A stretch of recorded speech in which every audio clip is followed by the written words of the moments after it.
Pokepark Wii, to me, is one of those games I picked up once, powered through, and then never touched again. It's fun and amusing the first time around, but after a while the mini-games and running to and fro gets a little bit stale. I personally found it a bit amusing how every Pokemon you make friends with always asks you to play with them again sometime later on. Especially Mew. That thing must have been one of the single most frustrating bosses I have fought in my gaming life. To think such a simple game would have something so frustrating to end it off, it still boggles my mind. I sure wasn't going to re-challenge it for fun anytime soon. When you think about it, it's really no wonder Mew was stuck all alone in the Sky Pavilion with no friends. Somewhere along the line, the pleas of Pokemon for me to return must have gotten to me since I recently found a desire to play the game once more. When I turned the game on, I figured I wouldn't be playing for very long. I just run around and talk to a few Pokemon until I got bored and quit, then never look at the game again for another year. Pikachu pranced around on a loading screen and I couldn't help but grin. I had to give it credit, this game was adorable. I mentally concluded I'd visit the main attractions at all the Safari Zones to start off. I was dropped off at the Pokepark entrance, which was a bit strange. There wasn't really any reason for me to have gone there the last time I saved, but alas, just a few extra seconds for me to run. I powered through the trail abusing the dash ability. The forest around the trail seemed odd though. It seemed a bit darker than normal. There weren't that many trees, and what few there were dead and shriveled. The path I was walking on seemed to be made of ash as well. I couldn't wait to get out of there and make it to the Meadow Zone. Except, when I did, I almost wish I was back at the entrance. The Meadow Zone laid in ruins. There wasn't a living tree, plant, or anything green in sight. The landscape was barren and grey, as well as the sky, with a few columns of smoke spiraling out of the cracked ground. A few oddly shaped stones were here and there, and scattered around what appeared to be corpses? I took a few steps around, but was confronted by a wonderful sight. Mew. Oh, you're finally back. We've been waiting for you a long time. I didn't know what it meant by we, considering there wasn't a living thing inside for miles. Hey, wanna play a game? I pondered whether to choose yes or not, considering I didn't feel like going through the pain of battling it all over again. Then considering the current situation, I selected yes. And if it came to worse, I had to fight it, I'd then just shut the accursed game off and it would never see the light of day again. It giggled, and then replied with, Think you can win? It paused, seemingly to let the statement settle in, then spoke once more. Meet me at Venusaur's old attraction. Then flew off. I started to dash off after it before realizing something. What the heck was going on here? I had a feeling this would probably be the best moment to shut off the game, rather than to see what was in store, but of course curiosity got the better of me, so I continued my chase. I didn't reach very far until I was stopped by a cutscene as I neared the first corpse in my path, a Baneri. It shook, then rose off the ground and stared at me with white, soulless eyes.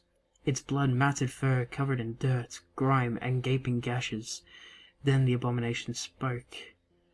Will you play with me? I selected no, not really wanting to play with whatever it become. It looked genuinely distressed and persisted. But we just want to play with you. It's been so long. It slowly and painfully crawled towards Pikachu, then began to attack it. Or it looked more like it was trying to murder it rather than attack it. I fought back in self-defense with an iron tail to the face, and promptly sliced its head in half. It fell to the ground, a lump of flesh. It took a moment for it to set in that I had just killed this Pokemon. I calmly backed away from this crime scene, and continued my trek on chasing after the Mew as I was before. After I sped along, other corpses began to rise, although most of them I just knocked away into the river while I was dashing through. I reached Venusaur's attraction to instead find Chikorita standing in the middle of the platform. It wasn't a zombie like the previous animated corpses, but looked as if it had gone through the apocalypse and back. It looked like it'd been cut up and beat down mercilessly, the only discernible feature being its uncharacteristically grey eyes. "Help me," was the only thing it said. I turned around to find Mew right behind me, which giggled and asked, Ready to play? It showed the basic instructions: swing on the vine, jump as far as you can, the whole package.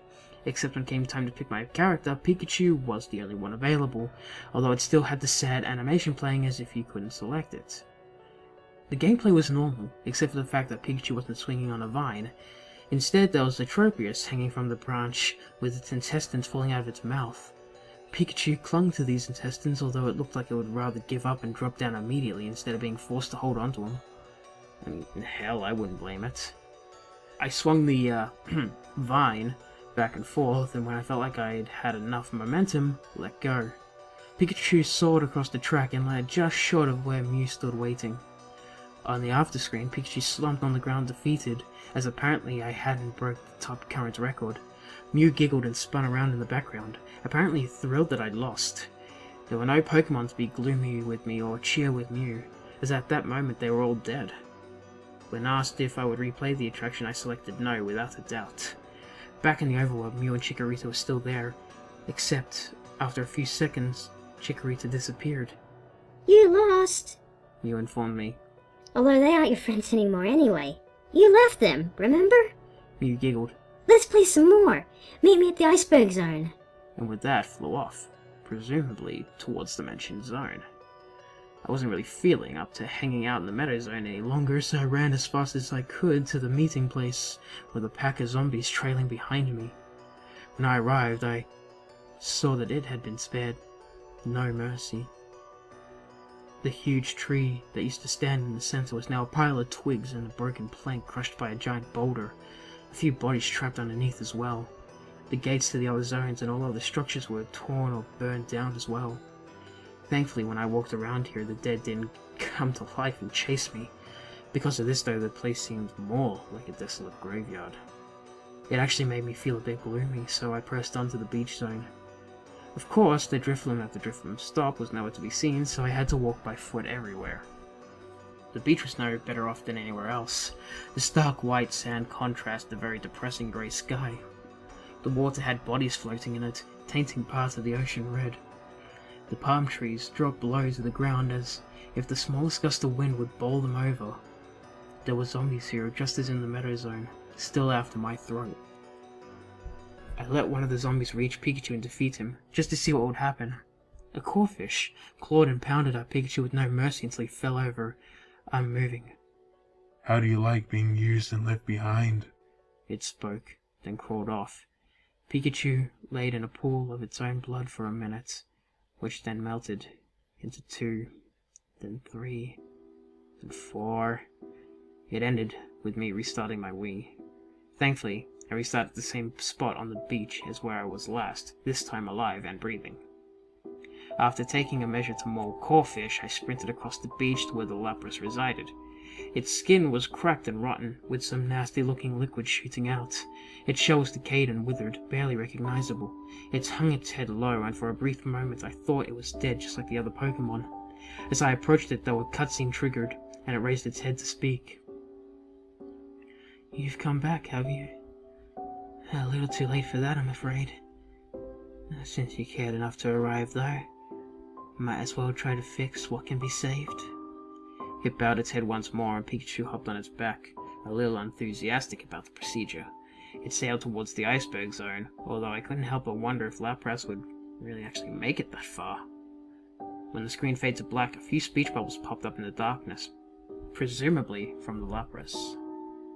"When they attack you, they don't mean it. They're just sad, angry, restless, frustrated. They just want things back to normal. We all do." After which we reached our destination. At the new zone, the ice was cracked and broken in several areas, making it difficult to maneuver through. The living dead here were frostbitten, almost as if they'd been frozen alive. The huge snow piplup and igloos were in shambles.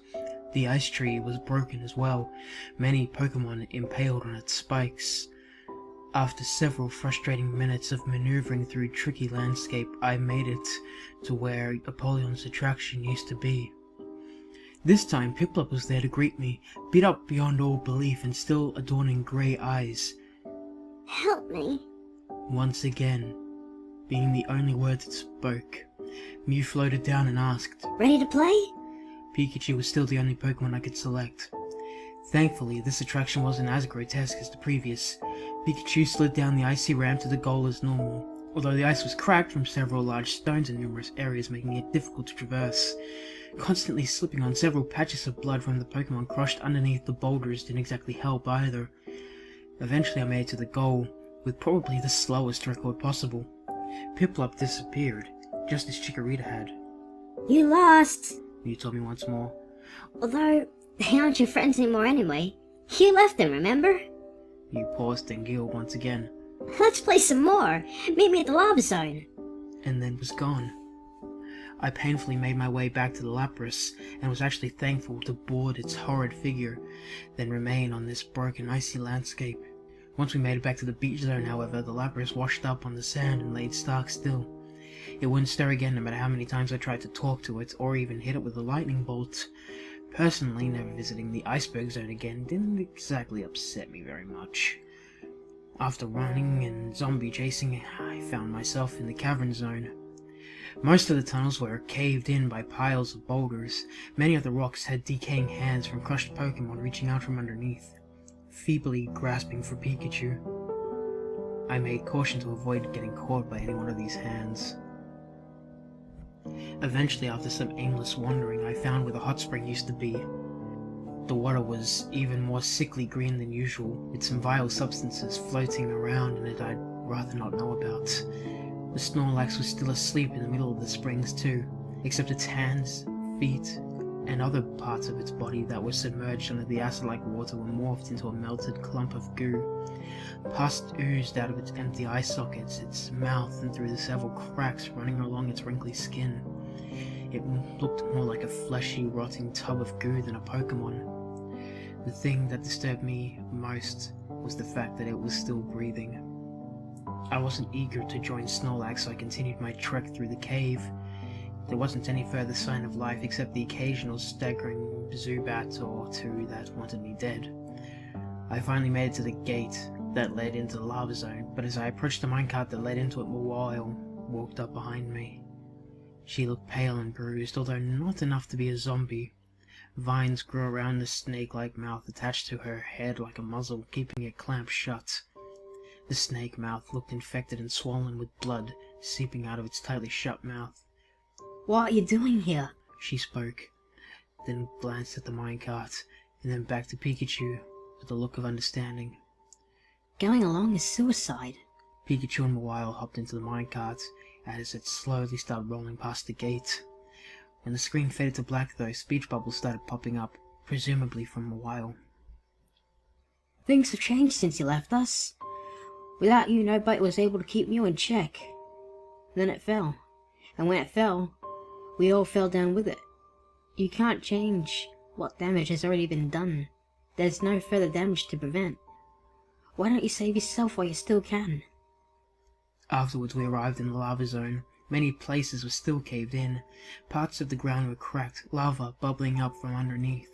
The undead here were melting as they walked. Their skin bubbled and dripped off their bones, collecting in pools on the floor.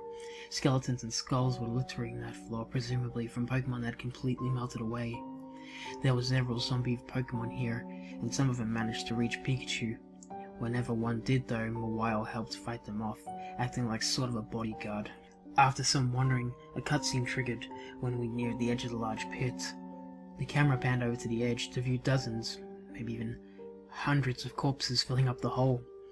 The bodies were melded and morphed into each other, creating an identifiable mass of flesh. Pikachu stood near the edge of the pit and Mawile walked up to him.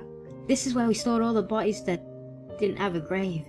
Eventually there were so many bodies and all the lava that was previously in the pit was soaked up by them. She put a hand on Pikachu's shoulder. Don't be one of them. Some travelling and slaying later, we found Blaziken's attraction. Charmander was there this time, worn down and grey-eyed, pleading, "Help me!" Except when Mew asked if I was ready to play, Mawile stepped in front with Pikachu. I am! On the character selection screen, Mawile was the only one I was able to select.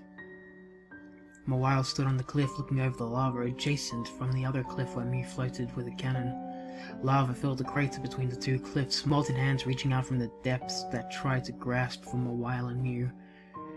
The cannon fired. Instead of boulders though, skulls and bones flew out towards Mawile. I swung and she easily blocked them with her snake mouth. Progressively though, more and more skeletons were being fired more frequently, and more than Mawile was able to knock down before I could react in time. At the end, I was just 500 points short of the goal. Instead of our "You lost" screen, Mew fired another skull that knocked out Mawile. This time though, she did not get up. He left the attraction game and went to Pikachu. Charmander disappeared as per protocol alongside Mew's. You lost, although they aren't your friends anymore anyway. You left them, remember? This time I felt more like Mew's words were directed at Mawile, who was laying on the ground in front of the attraction unmoving. Mew giggled. Let's play again. Meet me at the Haunted Zone. And then fled. I walked over to Mawile and tried speaking with her, and was faintly surprised when she actually responded. Leave now. Don't come back. I tried speaking to her again, and she actually said something different. Please, save yourself. Again, just ellipses. Once more to make sure she had nothing else important to say. You know, when you left, everyone missed you. I missed you. Everyone still misses you. And with that, Mawile's sprite stopped moving, and Mawile stopped breathing, and became unresponsive regardless of how often I tried to talk with her again. This was the first death in the game that, so far, actually genuinely upset me. Figuring there wasn't much point trying to bring the dead back to life, especially considering she'd probably turn into a zombie and would try to kill me, I left. The travel back out of the lava and cavern zones was a bit more challenging than entering, Pikachu dying on several occasions without a bodyguard, but eventually I made it out. The haunted zone was desolate. All statues and things that once stood were torn down and broken. Unusual rocks and boulders were here too, just as the other zones. The mansion itself had holes in the roof and looked like several rooms had been burnt down. The main thing I noticed as I walked outside of the mansion is there were no Pokemon in sight, dead or alive. It was a little relieving to be able to walk at a normal pace without the threat of being mauled. Inside, it appeared to be more of an abandoned mansion than one that was haunted. Moonlight filtered through the holes in the roof. The walls and floor were cracked, and several doors were burnt and furniture broken. As I surveyed the area, I would catch glimpses of ghostly Pokemon at the outskirts of the screen or turning corners at the end of hallways. Of course, whenever I would try to chase after them, they were gone. Mew didn't appear at Dusknoir's attraction, so I assumed I was supposed to go to Rotom's. When I went to the underground lab, I found Mew floating there. This time, there wasn't another one of Pikachu's old friends there to put at stake. I walked up to speak to Mew, who laughed, not giggled, and asked once more. Ready to play? Pikachu was once again my only option. He stood in the middle of the room, ready to fight off ghosts that would start pouring in. When the first ghost appeared though, it was an actual spirit, not a ghost type like normal. It was a Baneri like the one in the Meadow Zone. I shot the ghostly form of Baneri and immediately another ghost appeared, this time a corpfish. A ton of Pokemon, mainly ones I had seen as zombies, were flying in. Three of the most noticeable ghosts that caught my attention here were the Lapras, Snorlax, and Mawile. It took all I could to fend them off. There were too many though. In almost no time flat, they all captured Pikachu. You lost, although they aren't your friends anymore anyway. You left them, remember? This time I knew that Mew meant all the Pokemon in the Pokepark when he spoke. It's time for you to go. Mew then proceeded to fly off to who knows where. Without any sense of direction, I wandered around aimlessly, not sure what I should do next. I was expecting some sort of grand ending more than a Pokemon telling me off. I felt like there was something more, so I headed out to the last zone I hadn't ventured to yet, the Granite Zone. This place was even more damaged than the other ones, if that was even possible. The ancient ruins were in ruins. Columns and structures were broken and scattered all about, and it didn't help that they were already damaged before whatever happened tore down the land. The undead were easy to fend off, and before I knew it, I was in the flower zone. The grass and flowers here were grey and wilted, trying to thrive off the few sparse rays of sunshine filtering through the heavy clouds. There weren't any dead bodies here. The only colourful living thing was a Gracidia flower, and the beaten but breathing shaman standing next to it. This flower is our symbol of salvation. It's the only thing I have left to live for, it informed me. I walked over to where Warwick-Wise's attraction once was to find Chikorita, Piplup, Charmander, and Mew in front of it. As I approached them, Pikachu's 3 old friends surrounded him. From each, a water gun, a razor leaf, and a flamethrower was simultaneously fired. Pikachu tottered and then fell over on his side into the decaying foliage, not breathing. You should have ran while you still could. Mew teased and giggled. The screen faded to black, then back, and I found myself in the Sky Pavilion. The floating ruins in the sky looked as if it was broken into a million shards and pieced back somewhat haphazardly. There was a dense fog, making it difficult to see ahead a few feet. Everything visible was grey, rugged, devastated, including Pikachu. I walked around trying to trigger something, but nothing happened. Eventually, though, I found Mew floating among the rubble and spoke to it. When you first came here, you did everything you could to repair the Sky Prism, to save the Pokepark. Mew turned around to face away from Pikachu here. I broke the Sky Prism in the first place so someone would come here and be my friend. You promised you would be my friend. That was all I ever wanted. Just one friend. Just one. Mew turned back around and several blue shards started to fly across him. But you left me. You left me, you left everyone, and never returned. So I broke the Sky Prism and made sure that no one recovered it, so that the Sky Pavilion would crash down on everyone. Mew started to fly off, with a few parting words spoken for the final time. You lost. Although, I'm not your friend anymore anyways. You left me, remember? Before he left, though, he turned to say one last thing. Have fun, enduring the loneliness I had to suffer, because this is my park now. And finally flew off the screen into the fog. I chased after him, but only ran into the edge of the floating ruins, and would have tumbled right off if there had not been an invisible wall to save me. I ran around the Sky Pavilion multiple times until I pretty much had an entire map of the place mentally programmed into my brain and knew where I was going despite the fog. Eventually, I gave up at finding anything or a way out. Turning the game off and resetting could never get me out of that cursed place, because every time I got bored and played that game just to see if something would happen, I'd always still be stuck at that place, lost in fog, for eternity. Sometimes, though, Mew would drop by and pay me a visit, but every time I spoke to him, he would always just say the same words. I won.